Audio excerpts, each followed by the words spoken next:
Grinding some you're doing abilities that off screen. thing that you should have been doing this entire time. Thank you. It's like, oh, probably should be editing this out. Yeah, I have no idea what was wrong with the last part. Boy, the guys are going to give me a lot of shit for this one. Okay, so Like I said, I recorded this a year ago, so I forgot how I edited it. Okay, so I'm not nuts. Whenever you walk into the Steam, whatever it's supposed to be, you fight a battle, right? Yes. Yeah. Is it? Also, what the Yeah. fuck is up with these guys? Because they talk to you when you fight them, and I don't get what They're trying to tell you not to walk into the mist, is what they're saying. Is that what it is? Okay, Yeah. I'm learning something new here today. I didn't know walking into the ice mist encounter caught up. Maybe that's why I thought the encounter rate was so fucking high in this place. That's the first learning of that.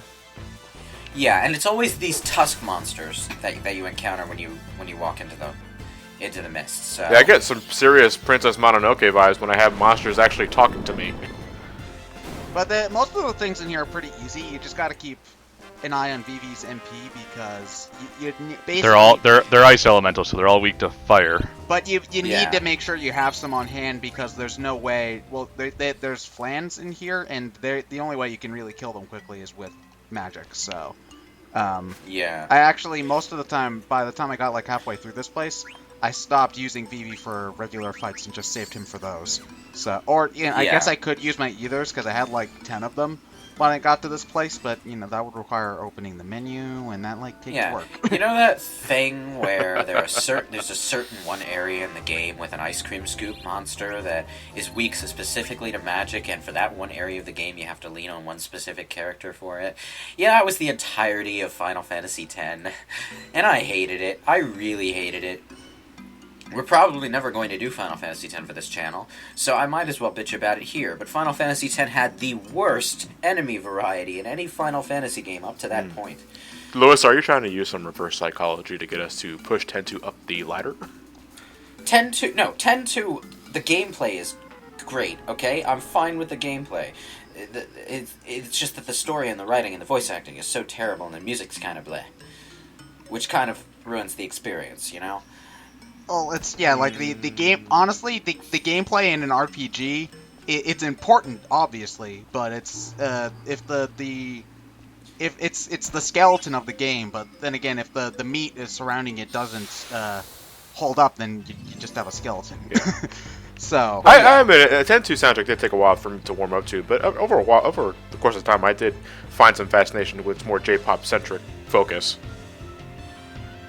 Well, yeah, I'm not going to say the music is entirely awful. It's just such a weird shift from Final Fantasy X. Yep. But you can say the entire thing for 10-2 in general. Yeah, but just Final Fantasy X, the first game, started a lot of trends that bugged me about the games that came after. For one thing, Final Fantasy X was linear, like all the way through, and didn't really do enough to distract you from that. I'll disagree on that one. I never... It always sort of weirded me out how... This, again, we're going into 13 again. How linearity was really bitched about in that game when I figured... when I played the game myself, it didn't really feel any more linear than 10. A game that I love. I think the problem is that they didn't mask it as well in Final Fantasy 13 because you're They literally didn't mask walking it at through, all in Final Fantasy. You're literally walking through hallways that you never go through. Ever. Yeah, but to an extent, you're also doing that in 10 as well. Well, I've never played 10. I can't say that, but you at least have the option of going back to old areas if you want to. Yeah, but in Final Fantasy X, they did do some things to distract you from it, mix things up, like say the Thunder Plains and whatnot. And they gave you towns in between every area, so you were able to catch your breath and, mentally prepare yourself for the next Mihen High Road, which was literally just a grassy road that goes straight into the horizon. What were they thinking? You can sidetrack to do some chocobo stuff. You can sidetrack for like 2 feet. It's like... hey man, but that's a pretty interesting 2 feet. Yeah, but you see, here's the thing. That area, which was just like... one area in Final Fantasy X is the entire design mentality of Final Fantasy 13. How do you Okay, well, back on topic. How do you get that treasure chest in the... Oh, you jumped in. Right here. Yeah, get that chest first before you decide to melt this bridge. Oh, you can melt the... Oh. I didn't notice that they had an exclamation point down there. Yeah, that's this area's particular gimmick is that there are certain. Oh, I could have had two parts of those. that I could have had two of those. I don't even have any of those at where I am. Well, yeah, you actually want multiple of them because you haven't gotten this far yet, right? You can synth But- stuff. Yay! yeah, once you get I to got the tutorial What? message about synthesis, but I haven't done anything Yeah, with it yet. once you get to Lindblom, you can take 2 Mage Mashers and turn them into one of Zidane best weapons for the first disc. Cotton robe trick. Cotton robe trick. I guess I'll just have to buy them. I guess it's not real. I've got plenty of money, so that's not a big Yeah, deal. you can buy a Mage Masher, and I'm not sure if there's any real incentive to get the Butterfly Sword that comes before that weapon, but... If you can get the ogre, I don't know why you'd bother. But I got like wait, a Mithril dagger from. you're gonna. From All one of right, do you do the cotton rope trick? What's a I think I do once to show it off, but we'll have to get to that point. what This is something what that I this? don't know about, but I'll wait until we're actually there to see what it Basically, is. in case I don't do it, the cotton robe trick is you can buy 2 items that send into the cotton robe. However, between the price of the 2 items and the synth itself, the cotton robe itself is worth more than all that combined. So you can gain money by doing this. It's like a six. I've It's like heard- a. I've heard It's like of a 600 gil profit. I've heard Yeah. of that. It's a good way to cheese your way through money in the early parts of the game. Okay. Yes. All right. Huh. Synthesis is pretty cool. It gives your older items new purpose. So I should never sell anything. Though it gets, Yeah. I'd never do that in 9. I did so No. in the beginning, and I was really foolish for doing that. But then again, I will never forgive. What is it? Fucking Save the Queen. That one item you can synthesize from Hades, which requires you to have a javelin and I think a pair of silver gloves, which are disc 1 items. Wait, what? Oh, jeez. Yeah. No. Fuck you. Dick move, Hades. But wait, isn't Save the Queen like a weapon that you can't use because it's Beatrix's weapon? Yeah, it's something you get for bragging rights. And I think it changes the ending slightly. Yeah, you It get changes you get the a, ending slightly, but that's You about get it. a little extra scene with Beatrix, I think. No, not even. It doesn't. No, I think it has it something to do changes with the one play. detail. It changes a detail in the play, which I don't know what the relevance is, but that's what it does. Oh yeah. I didn't. I went down the right path first, so I Oops. didn't get to see. I didn't. So I walked all the way back just in case there was. Also, it's really weird to see a Moogle say bastards. But it was. I walked back and I was like, oh, what treasure did I miss back here? Nope, it's just a safe. Now, I just imagine that particular Moogle talking in a South Park voice. You bastards! Kaboom! Exactly. Gosh, bro, you sure know a lot. I didn't say anything. Wow. I know, right? That's why it's so Golly! easy. And it's like you keep wondering why it keeps cutting to these 2 Moogles that are in a bog somewhere, and then you get to that bog later in the game. It's like, oh, Yeah. Q's, what Q's? How do you pronounce it? I pronounce it I always Q's pronounced Marsh. it Q's March. Yeah. That's where you get Kina, I'm guessing, right? Yes. It weirds me out that you guys pronounce it as Kita. it's like my childhood is a lie. I think you can actually completely skip it though. Yeah, you Yes. don't have to get Kina at first. G, I believe, is a term for gender ambiguous. Is I see. basically you don't have to get them early on, but you do get them later. I just use they for gender ambiguity. I Well, don't you see know, why this people have a game. problem No. with it. No, this game in dialogue uses S/he for Kina. Yeah, hence the G. She. Ugh. Oh, it's a good thing he didn't land on Vivi. Actually, Steiner's not frozen over. He just realized how heavy his armor is. You know, I like Zidane, but he's also kind of a dick. Yeah, he is. It's no use. Although I'll defend him for kicking Steiner to wake him up because he's kind of wearing plate armor. You can make a lot of noise just by kicking that. Isn't it Sorry, heat Jeff. that's supposed to make you fall asleep? Cold has like an awareness effect on you. Yeah, and that's the weird thing about it. That's supposed to set you off, but somehow Zidane isn't entirely. Affected by the Is sleeping spell. this foreshadowing? Yeah. Okay. Yeah. Sort of. They don't directly mention this again after this, but it is supposed to foreshadow something special about Zidane. Okay.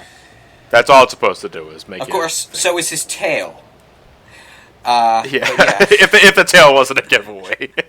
But no, but then again, you know, we established as early as Alexandria that this is a world of fish people, hippopotamus. That's why I never didn't pay too much mind to his tail, because, you know, you might Yeah, just but at the same time, you never see anyone else who looks like this. Yeah.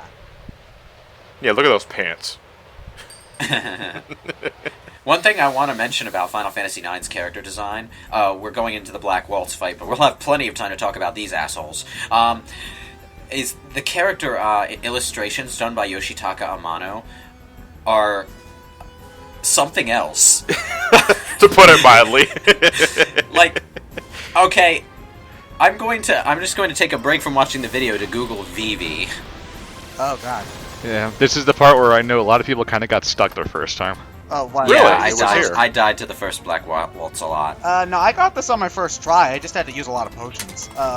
If you're going for the steals, you're gonna have a harder time. I got a mithril dagger from that guy, which gave me the bandit ability, which I was really happy for because I was getting really sick as Zidane missing steals so much. Yeah, that's exactly.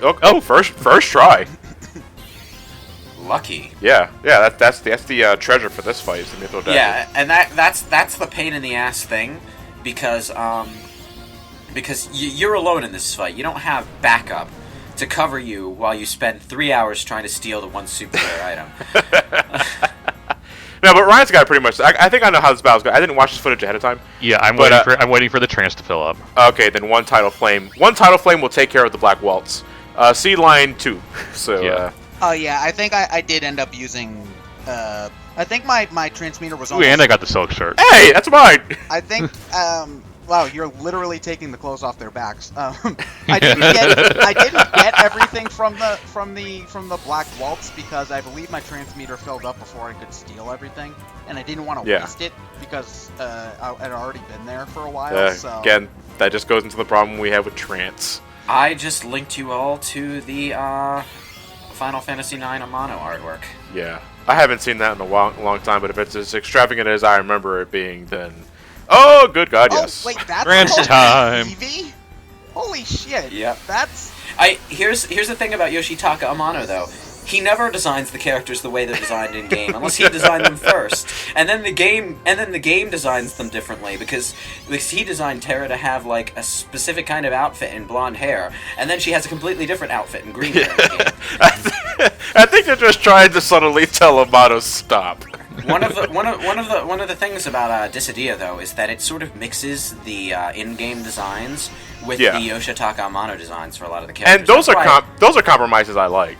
Yeah, it's like that's Steiner why looks badass in Amano's artwork. Like no, like Zidane basically looks the same, just with the Amano face. Yeah, it's like I think Zidane is the only one in Dissidia who didn't get his Amano design though. Well, it's not that different. Yeah, but the thing about the designs in Dissidia is like you get a lot of weird ornamental stuff going on with Cloud and Sephiroth, and for some reason Squall has this weird flap of leather on his hip, and it's like if you don't know about Yoshitaka Amano, you look at these designs and you're like, what? What is? Why? Dude, I mean, if I remember correctly, Amano's design of Cloud really tripped out his bike. Oh yeah. If I recall correctly. And yeah, that is how you do that fight correctly. Like, look at... Hey, I'm going to link you guys to the image right now. This is Amano's design of Cloud in Final Fantasy VII. Look at his fucking bike, man. And okay, I'm waiting feast for your eyes on it. Holy shit! That, like, what? What is this Tron it's like, bullshit? no, that is what happens if Kefka becomes a Final Fantasy 13 Eidolon. Okay, everyone's waking up now. That was a good run at the Black Waltz boss, by the way. Well, mostly because I got lucky with the mithril dagger. Yeah, is that considered a rare that's the thing. steal?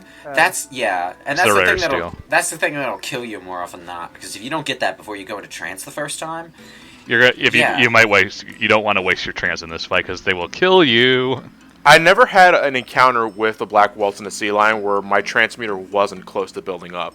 Yeah. So I always use Tidal Flame to take care of the Waltz anyway, so they can get rid of him, and then I can just keep stealing from the Sea Lion. No, once you only have one of them, I think it's pretty easy to keep up with damage, because I'm pretty sure you're doing two moves. Yeah. A move more than them, more often than not. Yeah.